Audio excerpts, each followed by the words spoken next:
Hi friends. ఇటీవల కాలంలో ప్రతి ఐటీఐలో కూడా ఏదో ఒక రకమైన సాంకేతిక సమస్య అనేది ఎదురవుతూ వస్తుంది. కొద్దిమంది మా విద్యార్థులు పాస్ అయినప్పటికీ ఎన్టీసీ సర్టిఫికెట్ రాలేదని, లేకపోతే కన్సాలిడేటెడ్ మార్క్స్ మెమో కనిపించట్లేదని, లేకపోతే హాల్ టికెట్ రాలేదని, లేకపోతే అప్లై చేసేదానికి విద్యార్థి యొక్క డీటెయిల్స్ ఎన్సీవీటీ ఎంఐఎస్ పోర్టల్లో కనిపించట్లేదని చాలామంది యాజమాన్య మిత్రులు మరియు ప్రిన్సిపాల్స్ నాకు అనేక దఫాలుగా కాల్ చేయడం జరిగింది. వారికి ఎన్సీవీటీ ఎంఐఎస్ పోర్టల్ కంప్లైంట్ చేయండి అని చెబితే ఎలా చేయాలి మాకు తెలియదు అని చెప్పి చాలామంది చెబుతూ వస్తున్నారు. దీన్ని దృష్టిలో పెట్టుకొని ఈ యొక్క ఎన్సీవీటీ ఎంఐఎస్ పోర్టల్లో మనము కంప్లైంట్ టూల్ను ఉపయోగించి ఏ విధంగా టికెట్ రైట్ చేయాలి అనగా కంప్లైంట్ చేయాలి అనే విషయం పైన ఇక్కడ మీకు వీడియో రూపొందించి పంపించడం జరుగుతూ ఉంది. కాబట్టి దయచేసి అందరూ కూడా దీనిని సద్వినియోగపరచుకోమని తెలుపుతూ ఉన్నాను. దీనికి మొదటగా మన డీజీటీ వారికి సంబంధించిన ncvtmis.gov.in ఈ యొక్క పోర్టల్ను ఓపెన్ చేయాలి. ఓపెన్ చేసిన తర్వాత మనకు హోమ్ పేజ్ వస్తుంది. ఇక్కడ కనిపిస్తున్నటువంటి స్క్రీన్ను మనము హోమ్ పేజ్ అని పిలుస్తాము. ఈ యొక్క హోమ్ పేజ్లో మనకు home, ITI, trainee, verification, instructor ఈ విధంగా చివరికి వస్తే మనకి ఇక్కడ చివరిలో కంప్లైంట్ టూల్ అనేది ఒకటి కనిపిస్తుంది.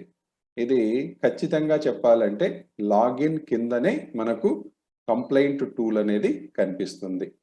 మీరందరూ స్పష్టంగా గుర్తుపెట్టుకోవాల్సిన అంశం ఏమిటంటే ఈ కంప్లైంట్ టూల్ మనము వాడేదానికి లాగిన్ కావాల్సిన అవసరం లేదు. పబ్లిక్ పోర్టల్ లేదా ఓపెన్ పోర్టల్ హోమ్ పేజీలోనే మనకు ఈ యొక్క సర్వీస్ను డీజీటీ వారు ఇవ్వడం జరిగింది. ఈ యొక్క కంప్లైంట్ టూల్ను ఉపయోగించి మనం టికెట్ ఏ విధంగా రైట్ చేయాలి అంటే కంప్లైంట్ ఏ విధంగా చేయాలి అనేది ఇక్కడ మనము గమనిద్దాం. ఇక్కడ మనము కంప్లైంట్ టూల్లోకి వెళ్ళాం. అక్కడ కంప్లైంట్ టూల్ దాని కింద కంప్లైంట్ టూల్ అండ్ గ్రీవెన్స్ అని చెప్పి రెండు కనిపిస్తున్నాయి. దీంట్లో మనము కంప్లైంట్ టూల్ను మనము క్లిక్ చేస్తున్నాం.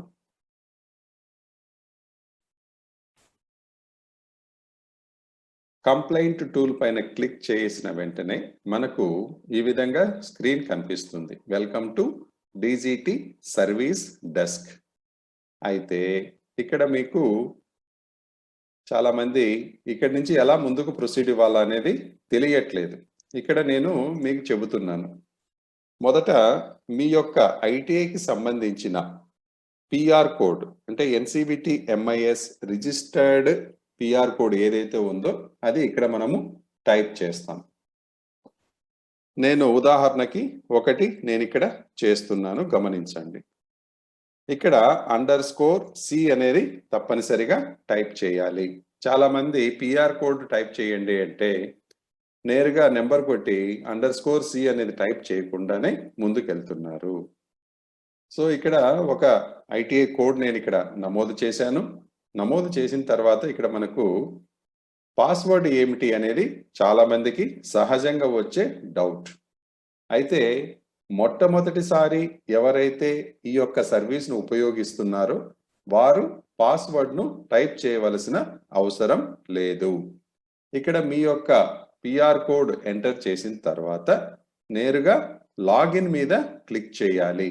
అంటే ఈ సర్వీసు మొట్టమొదటిసారి లాగిన్ అయ్యే వారికి మాత్రమే వర్తిస్తుంది. గతంలో లాగిన్ అయ్యి ఆల్రెడీ పాస్వర్డ్ రీసెట్ చేసిన వారికి మొదటి దఫా లాగా రెండో దఫా రాదు. అంటే మొదటిసారి మీకు పాస్వర్డ్ కొట్టకపోయినా ఓపెన్ అవుతుంది. పాస్వర్డ్ రీసెట్ చేసేదానికి ఇక్కడ సర్వీసు ఎనేబుల్ చేయబడుతుంది. ఇక్కడ నేను పిఆర్ కోడ్ ఎంటర్ చేసిన తర్వాత లాగిన్ మీద క్లిక్ చేశాను. లాగిన్ మీద క్లిక్ చేసిన వెంటనే మనకు ఈ విధంగా స్క్రీన్ కనిపిస్తుంది. ఇక్కడ ఏమడుగుతుంది? Please enter the following password information అని అడుగుతుంది. అంటే మనము ఏదైతే ఇక్కడ మన యొక్క పిఆర్ కోడ్ను యూజర్ నేమ్గా ఎంటర్ చేసి ఉన్నాం, new password, confirm new password అని చెప్పి ఇక్కడ మనకు డైలాగ్ బాక్సెస్ కనిపిస్తున్నాయి. సో మీరు ఏ పాస్వర్డ్ అయితే పెట్టదలుచుకున్నారో ఆ పాస్వర్డ్ని ఇక్కడ 2 దఫాలుగా టైప్ చేయవలసి వస్తుంది. అయితే ఈ పాస్వర్డ్ అనేది దీంట్లో తప్పనిసరిగా ఒక క్యాపిటల్ లెటర్ ఉండాలి, ఒక స్పెషల్ క్యారెక్టర్ ఉండాలి, అదేవిధంగా ఒక న్యూమరిక్ నెంబర్ కూడా ఉండాలి. కాబట్టి ఇక్కడ దీనికి సంబంధించి నేను ఒక పాస్వర్డ్ను సెట్ చేస్తున్నాను. So first new password type చేశాను, తర్వాత కన్ఫర్మ్ న్యూ పాస్వర్డ్ అంటే పైన మనము ఏ పాస్వర్డ్ టైప్ చేస్తున్నామో అదే పాస్వర్డ్ని ఇక్కడ కింద కూడా మనము కరెక్ట్గా టైప్ చేయాలి. మిస్ మ్యాచ్ అవుతే అది తీసుకోదు. సో ఇక్కడ నేను న్యూ పాస్వర్డ్ని ఎంటర్ చేశాను, అదేవిధంగా కింది గడిలో కన్ఫర్మ్ న్యూ పాస్వర్డ్ను కూడా ఎంటర్ చేశాను. అయితే తర్వాత ఎలా ముందుకెళ్ళాలి అనేది మీకు డౌట్ రావచ్చు, ఎందుకంటే ఇక్కడ సబ్మిట్ చేసేదానికి ఏమీ ఆప్షన్ కనపడట్లేదు, ఎక్కడ మనకు బటన్ కనిపించట్లేదు. సో మనం ఎలా ముందుకెళ్ళాలనే ఒక డౌట్ మీకు రావచ్చు. అయితే new password, confirm new password 2 కరెక్ట్గా టైప్ చేసిన తర్వాత డైరెక్ట్గా మీ యొక్క సిస్టంలో లేదా అంటే ల్యాప్టాప్లో కానీ సిస్టంలో కానీ మీరు ఏం చేయాలంటే ఎంటర్ ప్రెస్ చేయాలి. ఎంటర్ అనే బటన్ను మీరు ప్రెస్ చేయాలి. నేను ఎంటర్ కొట్టాను. ఇక్కడ ఎంటర్ కొడితే ఇక్కడ ఏం కనిపిస్తుంది మనకి, మన యొక్క పిఆర్ కోడ్ చూపించి password has been changed, please login with new password అని చెప్పి చూపిస్తుంది. సో ఇక్కడ మనం దాన్ని ఓకే కొడుతున్నాను. ఓకే కొట్టిన తర్వాత మొదట మనము ఎక్కడైతే వచ్చామో అక్కడికి వెళ్ళిపోయామన్నమాట. సో ఇక్కడ మనము యూజర్ నేమ్, పాస్వర్డ్ మనము టైప్ చేసి లాగిన్ అవ్వాలి. ఫస్ట్ టైం మాత్రమే మనము పాస్వర్డ్ టైప్ చేయకుండా లాగిన్ అయ్యేదానికి అవకాశం ఇస్తుంది. అలా ఒకసారి పాస్వర్డ్ రీసెట్ చేసిన తర్వాత రెండవ దఫా పాస్వర్డ్ టైప్ చేస్తేనే అది ఓపెన్ అవుతుంది. కావాలంటే ఇక్కడ మళ్ళీ ఒకసారి నేను టైప్ చేస్తున్నాను, గమనించండి.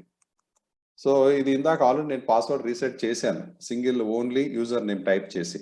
ఇప్పుడు నేను పాస్వర్డ్ చేయకుండా లాగిన్ కొడితే ఏమొస్తుందో గమనిద్దాం. ఇక్కడ చూడండి ఏమొచ్చింది, invalid login name oblique password, please try again అని వస్తుంది. ఎందుకంటే ఆల్రెడీ నేను ఈ యొక్క పిఆర్ కోడ్కు నేను పాస్వర్డ్ రీసెట్ చేసి ఉన్నాను కాబట్టి. సో తప్పనిసరిగా నేను ఇక్కడ పాస్వర్డ్ టైప్ చేస్తేనే నెక్స్ట్ లాగిన్ అవుతుంది. ఇప్పుడు నేను టైప్ చేస్తున్నాను దీన్ని. సో యూజర్ నేమ్, పాస్వర్డ్ 2 నేను ఇక్కడ టైప్ చేశాను. ఇప్పుడు టైప్ చేసి లాగిన్ కొట్టాను. లాగిన్ మీద క్లిక్ చేయగానే మనకు ఇక్కడ సర్వీసెస్ ఓపెన్ అయ్యాయి. సో ఇక్కడ మీరు గమనిస్తే ఇక్కడ రిజిస్టర్ ఏ కంప్లైంట్, సెల్ఫ్ హెల్ప్ ఎఫ్ఏక్యూ అంటే మీకు ఏదైనా డౌట్స్ ఏదైనా ఉంటే ఇక్కడ మీరు వాటిని గమనించవచ్చు, చదువుకోవచ్చు. అంటే ఎఫ్ఏక్యూస్ అంటే ఫ్రీక్వెంట్లీ ఆస్క్డ్ క్వశ్చన్స్ అంటాం మనం. మీకు ఏదైనా డౌట్స్ ఉంటే దీనిపైన క్లిక్ చేసి దాంట్లో ఉన్నటువంటి ప్రశ్నలు జవాబులు చదువుకొని కొంత సమాచారాన్ని మీరు అర్థం చేసుకునే దానికి అవకాశం ఉంది. ఈ విధంగా మనకు సెర్చ్ నాలెడ్జ్ బేస్ అని చెప్పి వస్తుంది. ఇక్కడ మనం సెర్చ్ చేసుకునే ఆప్షన్ ఉంటుంది. అలా కాకుండా ఇక్కడ లెఫ్ట్ సైడ్ మెనూలోకి వెళ్తే మనము ఈ మెనూలో main menu, submit A complaint, view open complaints, view closed complaints, FAQs, find a complaint ఇలా కూడా కనిపిస్తుంది. ఈ కిందికి వస్తే మనకు చేంజ్ పాస్వర్డ్, లాగౌట్, అప్రూవ్ ఏ రిక్వెస్ట్, యూజర్ మాన్యువల్ ఇలా మనకు మెనూ కనిపిస్తుంది ఇక్కడ. సో మనం ఏదైనా కంప్లైంట్ రైట్ చేయాలి అంటే ఇక్కడ సబ్మిట్ ఏ కంప్లైంట్ మీద క్లిక్ చేసి మనము ఇక్కడ మనం రిజిస్టర్ చేసేదానికి అవకాశం ఉంది. ఇప్పుడు మనము ఒక కంప్లైంట్ ఏ విధంగా ఎంటర్ చేస్తామనేది కూడా ఇక్కడ చూపించడం జరుగుతుంది, గమనించండి. ఇక్కడ గమనించండి, మనం ఒక టికెట్ రైట్ చేస్తున్నాం ఇక్కడ, అంటే కంప్లైంట్ చేస్తున్నాం. ఈ యొక్క టికెటింగ్ టూల్ అంటాం దీన్ని మనం, హెచ్పిఎస్ఎం టికెటింగ్ టూల్ అంటాం దీన్ని. సో ఇక్కడ ఆటోమేటిక్గా మనము ఏ లాగిన్ అయితే ఓపెన్ చేసామో ఇక్కడ అది కనిపిస్తుంది. ఇక్కడ మనము డిపార్ట్మెంట్ సెలెక్ట్ చేసుకోవాలి. సో మనకు AAA, apprentice, CFI, establishment, ITI ఇలా చాలా కనిపిస్తాయి. మనకు సంబంధించిండేది ITI కాబట్టి ఐటీ అనేది ఇక్కడ మనము ఎంటర్ చేస్తాం. ఇక్కడ మన ఇష్యూ ఏమిటి అనేది మనం ఇక్కడ టైప్ చేయాలి. సో ఇక్కడ నేను ఒక ప్రాబ్లమ్ ఏంటంటే స్టూడెంట్స్ యొక్క డేటా ఎక్స్‌ఫెయిల్డ్ క్యాండిడేట్స్‌ది ఎగ్జామ్ ఫీజు అప్డేట్ చేసేదానికి కనిపించట్లేదు. సో దాని గురించి ఇక్కడ మనము విషయము టైప్ చేయాలా అని చెప్పి అనుకుంటున్నాం.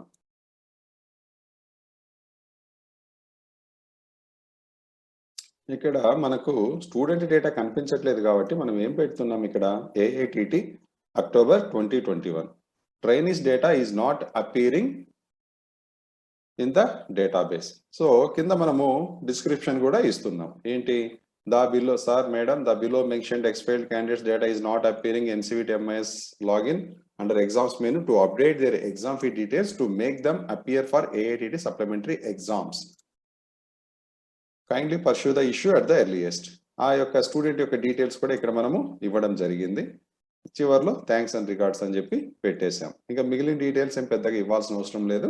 కాకపోతే దీనికి సంబంధించిన ఏదైనా ఇతర ఫైల్స్ కానీ లేకపోతే స్క్రీన్ షాట్స్ కానీ ఏదైనా మనం అటాచ్ చేయాలనుకుంటే యాడ్ ఫైల్స్ లోకి వెళ్ళి మనం ఏది కావాలంటే అది మనం ఇక్కడ యాడ్ చేసేదానికి కూడా అవకాశం ఉంది. సో ఇక్కడ డేటాబేస్ అప్పీర్ అవ్వట్లేదని మనం చెప్తున్నాం కాబట్టి దానికి సపోర్ట్ డాక్యుమెంట్ అటాచ్మెంట్స్ ఏం లేవు కాబట్టి నేను ఇక్కడ ఏమి చెయ్యట్లేదు. కానీ కొన్ని సందర్భాల్లో తప్పనిసరిగా మనము స్క్రీన్ షాట్ కానీ లేకపోతే రిలవెంట్ డాక్యుమెంట్స్ కానీ తప్పనిసరిగా మనము జత చేయవలసి ఉంటుంది. సో ఇక్కడ నేను కంప్లైంట్ టైప్ చేయడం జరిగింది. నెక్స్ట్ ఏం చేస్తున్నాను సబ్మిట్ చేస్తున్నాను. ఇక్కడ కిందికి వస్తే మీకు submit menu back menu apply template అని కనిపిస్తుంది. సో మీరు ఇక్కడ ఏం చేయాలంటే సబ్మిట్ చేయాలి. నేను ఇక్కడ సబ్మిట్ కొట్టంగానే ఇక్కడ ఈ విధంగా చూపిస్తుంది. చూపించిన తర్వాత ఇక్కడ మీరు సెలెక్ట్ చేసుకుంటే ఆటోమేటిక్గా అది లోడింగ్ అన్నట్లు కనపడుతుంది.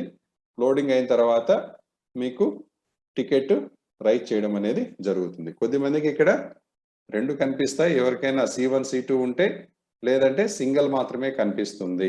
కాబట్టి ఇక్కడ అందరికి రెండు కనిపించాలని ఏం లేదు. మాకు ఒకటే కనిపిస్తుంది సార్ అని మీరు అనొచ్చు. ఇలా కనిపించిన చోట ఈ యొక్క పార్ట్ లో కాంటాక్ట్ కింద ఎక్కడైతే ఉందో మీ యొక్క పిఆర్ కోడ్ కనిపిస్తూ ఉంటుంది. అక్కడ మీరు క్లిక్ చేసిన వెంటనే ఇక్కడ లోడింగ్ అని చెప్పి ఈ విధంగా తిరుగుతూ ఉంటుంది అనమాట. కొద్దిసేపు తర్వాత అది మీకు టికెట్ రైట్ చేయడం అనేది కనిపిస్తుంది. గమనించండి. ఇక్కడ గమనించండి మనము ఇక్కడ కంప్లైంట్ ఐడి అని చెప్పి మీకు ఒకటి కనిపిస్తూ ఉంది. ఇది కంప్లైంట్ ఐడి అంటాం మనం SD217093.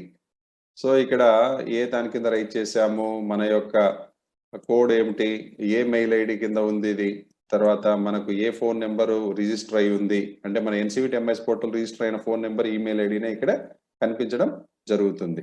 సో మనము ఇక్కడ టైటిల్ ఏం పెట్టాము అనేది ఇక్కడ కనిపిస్తుంది.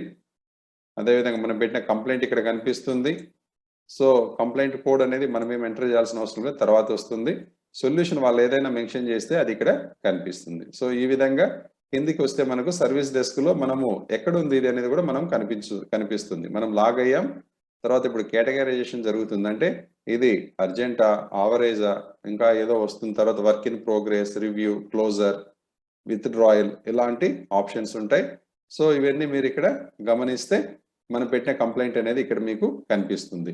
ఇన్ కేస్ మీకు రిజిస్టర్ చేసిన తర్వాత కంప్లైంట్ కనపడకపోతే ఇక్కడ మెయిన్ మెనూలోకి వచ్చి వ్యూ ఓపెన్ కంప్లైంట్స్ మీద క్లిక్ చేశారంటే మీకు గతంలో టికెట్స్ ఏవైతే రైట్ చేసి ఉన్నారో అవి ఇక్కడ మీకు కనిపిస్తుంది. సో ఇది ఇందాక మనం రైట్ చేసిన టికెటే. సమ్ టైమ్స్ మీకు టికెట్ క్లోజ్ అయిపోతుంది మీరు గమనించకపోతే. సో అటువంటి సందర్భంలో మీరు వ్యూ క్లోజ్డ్ కంప్లైంట్స్ అని కూడా మీరు క్లిక్ చేస్తే అక్కడ కూడా మీకు గతంలో ఏదైనా టికెట్స్ రైట్ చేసి ఉంటే దాని యొక్క స్టేటస్ ఏమిటి, అది క్లోజ్ అయ్యాయా లేదా అనేది కూడా మీరు ఇక్కడ గమనించవచ్చు.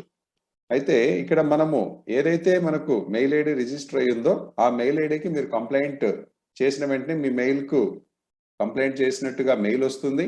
తర్వాత వాళ్ళు ఏదైనా సొల్యూషన్ చూపిస్తే ఆ సొల్యూషన్ కూడా మీకు మెయిల్ ద్వారా రిప్లై రావడం జరుగుతుంది. అంటే టికెట్ రైట్ చేశారు మీరని చెప్పి ఒక కన్ఫర్మేషన్ మెయిల్ వస్తుంది. ఆ తర్వాత వాళ్ళు ఆన్సర్ చేస్తే సో కంప్లైంట్ టికెట్ నెంబర్ వచ్చేసి ఆన్సర్ చేయబడింది లేదా సాల్వ్ చేయబడింది లేకపోతే క్లోజ్ చేయబడింది. దానికి ఏం జరిగింది అంటే వాళ్ళు ఏమి రిప్లై ఇచ్చారనేది కూడా మనకు మెయిల్ ద్వారా తెలియజేయబడుతుంది. అది రిజిస్టర్డ్ ఈమెయిల్ ఐడికి మాత్రమే వస్తుంది. సో ఒకవేళ మీకు రిజిస్టర్డ్ ఈమెయిల్ ఐడి మీకు అందుబాటులో లేకపోతే మీరు ఎప్పుడైనా కానీ తిరిగి లాగిన్ అయ్యి ఇక్కడ మీకు కంప్లైంట్ వ్యూ ఓపెన్ కంప్లైంట్ మీద క్లిక్ చేసి స్టేటస్ చెక్ చేసుకోవచ్చు. ఒకవేళ టికెట్ క్లోజ్ అయి ఉంటే వ్యూ క్లోజ్డ్ కంప్లైంట్స్ మీదకి వెళ్ళి కూడా మీరు టికెట్ను క్లోజ్ చేయవచ్చు, టికెట్ను చెక్ చేసుకోవచ్చు. సో ఇవి గతంలో మనము రైట్ చేసిన కంప్లైంట్స్ ఇవి. సో వీటి మీద మనము క్లిక్ చేస్తే మనకు ఇక్కడ కనిపిస్తుంది కూడా. గతంలో ఇవన్నీ టిక్ చేసాం మనం, కంప్లైంట్ రైట్ చేసాం, వాళ్ళు రిప్లై కూడా పెట్టారనమాట. వాళ్ళు ఇంతకు ముందు హెచ్పిఎస్ఎం పోర్టల్లో సరిగ్గా వర్క్ చేయట్లేదు, నేను కంప్లైంట్ పెట్టున్నాను, దానికి వాళ్ళు రిప్లై పెట్టారనమాట. సో ఇక్కడ వాళ్ళు ఏం రాశారు, HPSM portal is working fine, now fill URL manually help అని చెప్పి ఒక రీజన్ మనకు వాళ్ళు రిప్లై పెట్టడం అనేది జరిగింది. సో ఈ విధంగా మీరు టికెట్ రైట్ చేయొచ్చు. మీ ఏ ఇష్యూ అంటే ఎన్సిబిటి ఎంఐఎస్ పోర్టల్కి సంబంధించి ఎటువంటి ఇష్యూ అయినా కానీ మీరు ఇక్కడ రైట్ చేయవచ్చు. కాకపోతే సపోర్టింగ్ డాక్యుమెంట్స్ అనేది తప్పనిసరిగా మీరు పెట్టాలి. గతంలో ఎవరికైతే ఈ టికెట్ రైట్ చేయడం పైన అవగాహన లేదో వారు ఈ యొక్క అవకాశాన్ని ఉపయోగించుకొని మీ యొక్క సమస్యలను నేరుగా డీజీటీకి సంబంధించిన హెల్ప్ డెస్క్ వారికి మీరు కంప్లైంట్ రైట్ చేయమని చెప్పి రిక్వెస్ట్ చేస్తున్నాను. Thank you and bye.